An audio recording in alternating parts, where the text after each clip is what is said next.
So if you think about the biggest buyers of this stuff is actually the millennial cohort.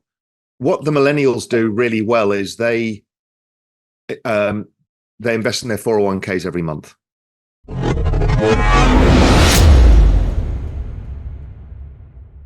Here's what Raoul Pal, founder and CEO of Real Vision, envisions for Bitcoin in 2024 and 2025. Pal, a renowned macroeconomist and digital assets enthusiast, presents three exciting scenarios. Firstly, he suggests that the ongoing crypto bull market might follow the pattern of previous cycles, resulting in a 240% surge in the price of a crypto asset, potentially reaching a new all-time high of $150,000 per coin. Pal considers this outcome to have a 60% probability, citing the influx of big investors entering the market due to the approval of various spot Bitcoin ETFs. However, despite the availability of ETFs, Bitcoin's price hasn't soared as expected, remaining stagnant since its drop from $49,000 last Thursday. Nevertheless, Pal maintains his optimism about Bitcoin's future prospects, even amid skepticism. Secondly, Pal proposes another favorable scenario for Bitcoin, though less impactful than the first. Finally, he discusses the most positive and crucial possibility, which he believes has a 20% chance of occurring. In this scenario, if all the macroeconomic and cryptocurrency fundamentals align perfectly, Bitcoin could skyrocket to as high as $500,000 per coin during this cycle. Clips from Raoul Pal's recent conversation with Anthony Pompliano illustrate these perspectives. Viewers are encouraged to engage with the content by liking, commenting, and subscribing, as every interaction supports the growth of the channel and its reach on YouTube. Thank you for your participation and enjoy the discussion. Look, always the most ridiculous thing happens in crypto. I mean, even the run-up was the best, right? That total goat rodeo of that tweet that was hacked. It's brilliant, and it going down is befitting. Basically, it's the overhang from GBTC. So there's a lot of activity, a lot of repositioning. Net flows have been offset really by GBTC as people are unwinding the arbitrage and stuff like that. So I don't think you need to read much into it. It probably has to digest. Don't forget, you brought forward a lot of demand. Net, what will have we brought forward? $2-3 billion of demand. Okay, so that takes time for the market to digest. And then you've got to think through who the RAAs are, who these people are. And if you put them in your head, these are not New York dealing rooms who are getting on the phone and say, buy this now. They're people who are wearing slacks, who read Barron's on the weekend, read about the ETF, aren't sure, go on the golf course, see their best client. He asks them a question. The whole process is slow. They've got to go and have steak dinners and all of that stuff. So the whole process of bringing people in is going to take a while longer, but it's there now. I just think of the CTF as a trade deal between fiat world and crypto land. And so now capital can flow in much easier than it used to. I kind of think of this as a mental model as like China entering the WTO when everybody could invest in China. That's what this is. Now, these aren't permanent residents in crypto land. This is more hot money flows, tourism flows, hot money flows, direct investment, foreign direct investment, that's VC flows. And then we've got a bunch of residents there, people who have wallets and all of that. So I do think of it as an economy, and this just allows trade. Get the volatility of Bitcoin. So if you think about the biggest buyers of this stuff is actually the millennial cohort. What the millennials do really well is they invest in their 401ks every month. And they can put this in their 401ks. So that's sticky. That's why ARK didn't get all the redemptions when it went down 75%. It's because it's millennials who own it and they put it in their 401k and they're in it for the long ride. So I think it's the boomer crowd who'll be more concerned about the volatility. I think that's a very good thing. There's going to be a lot of people putting it as a long-term asset, buy and hold, and that should give it the stability that you need, that you don't just get massive washouts from people panicking the moment it goes down. And I think most of the ETF providers have made it pretty clear that it's a volatile asset and it's a buy and hold asset. I think as assets mature, they become less volatile.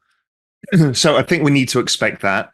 And particularly from passive flows of 401k investors putting it in every 2 weeks, every month, that'll keep a bid that didn't exist before So I think, yes, we'll probably see lower volatility, but we'll also be feeding capital into crypto land, and crypto land's not just the state of Bitcoin, it's a whole bunch of other places that are going to see capital flows.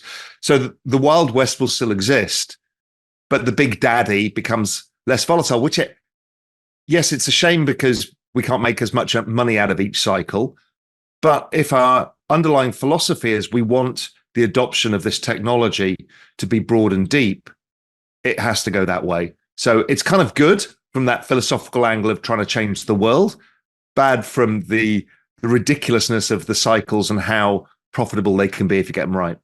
I don't know is the answer for the same reason. Also, everybody's got PTSD because of last time, right? That second run up after the big correction, the second run up, everybody thought it was going to extend further and it didn't.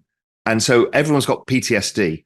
So how I'm thinking about it, I'm giving a 60% probability this is a relatively normal cycle, in which case it would get to 150,000, let's say.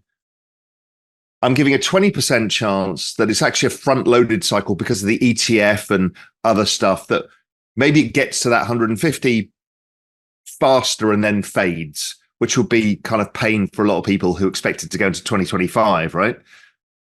And then the other 20% chance, I think, is that this ends up being a bubble cycle. And so it looks more like 2011, 12, 13 than it does the previous one. And in which case, if you remember that cycle, it had a interim top correction. Everyone thought it was over, and then it just exploded again. I think there's a decent chance of that, but we need to see the contextualization of how the ETF flows impact, what's happening with monetary policy, what's going on in the economy, how the election is going to play into this. So that's how I'm thinking of it. That upside crazy bubble target, using that kind of everything code structure that I've talked about in the past, we get price targets of 500,000 plus. So even if I discount me for being a moron by 50%, you still get 250 grand. So that's kind of the spread to me, 150, 250. But obviously, who the hell knows? And as you know, the worst thing for any of us is everybody wants price targets, and then a year and a half's time they hate you for it because you weren't exactly right. I think that's possible, but also think about the crowd that got financialized in 2020. Again, mainly the millennial crowd, right?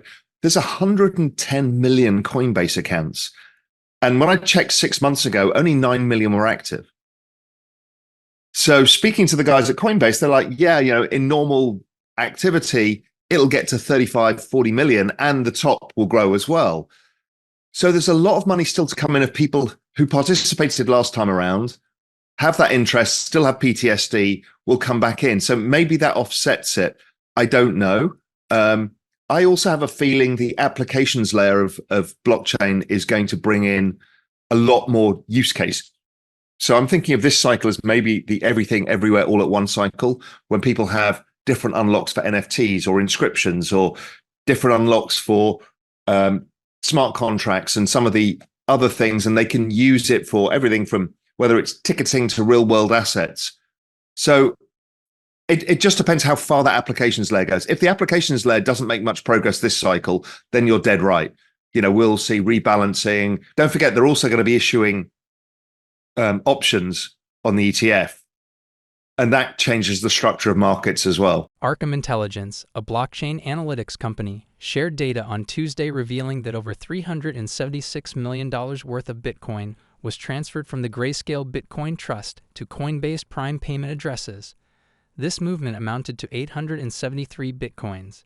It appears that the fund may have sold some Bitcoin as the price of its shares declined before trading began on January 11. Shareholders of the GBTC fund were unable to trade their shares for Bitcoin or cash directly. However, authorized individuals could purchase shares from investors and exchange them for an equivalent amount of Bitcoin. According to Arkham, on January 12th, GBTC transferred $41 million to a Coinbase Prime fund, which analysts speculate may have contributed to the significant drop in Bitcoin's price on that day. Additionally, there were 95.1 million Bitcoins leaving the system on January 11th and $4,841 million on January 12th. Further insights from Bonus' recent report indicate that daily net flows have increased by $782 million due to new inflows surpassing the $1.2 billion lost in Bitcoin. Despite a $600 million decrease yesterday, the ETF has $2 billion in assets under management and $4.5 billion in inflows. In a tweet, Eric later expressed concerns about Bitcoin's current situation, likening it to a big, ugly gouge that will require stitches. However, he noted that the price decline could be seen as positive news, indicating reduced pressure to sell within the ETF. This analysis suggests that while the coming days may be challenging as buyers seek better deals in other ETFs, Bitcoin's price is expected to improve afterward. Thank you for your attention to this update.